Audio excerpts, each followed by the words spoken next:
and emphasize their unique human-centric skills will always thrive. Right? It's always going to be that. So let's bring Art Jones on and let's start our conversation um, about AI. Hey, Art, what's going on, brother? Hello, Dr. Dave. How are you? Good, good, good. So I hope you have a phrase or statement or that inspired you as a coach. But I'm telling you, if you want to stretch yourself today, I want you to sing a song for us. Okay. Or maybe it's just a chorus of a song. If you want to stretch yourself, just you a don't have chorus to. of a song. Yeah. Well, that's a good one. I wish I had a prompt that I was looking at, or just listened to a song that I could sing. I had a college mate that would always, when he would visit me in California, he would be, my wife would be cooking in the kitchen, and he would be standing there just laughing his head off, singing, "Me and Mrs. Jones, we've got a thing going on." And it always cracked me up because he was we called him, his name was Jim Gittens. And we called him JG the Experience, because whenever he was around, he was a delightful man. That's wonderful, man. He was, and because he's now left us, but he was amazing for as long as he was here with us. That is so cool. Me and Mrs. Jones. That's a great song. That's a really great song. Yeah, it is.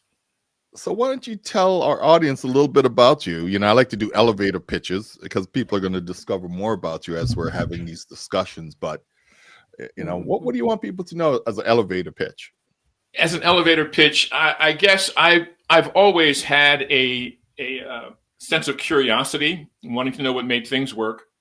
So I guess because it's always been with me, I would say that that's my superpower.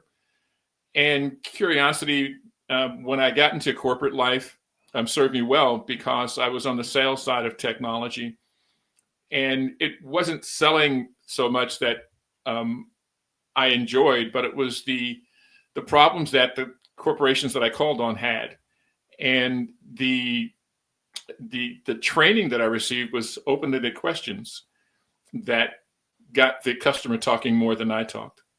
Nice. And although I have the gift of gab, I learned very quickly that if I could get the customer to tell me all that I needed to know about what was going on in the enterprise, at all levels, I could determine whether the technology I was selling was a match. And if it was, then we had a basis for doing business. And the funny thing about that is that all of those years, I would pound my chest and think that I was a super salesman.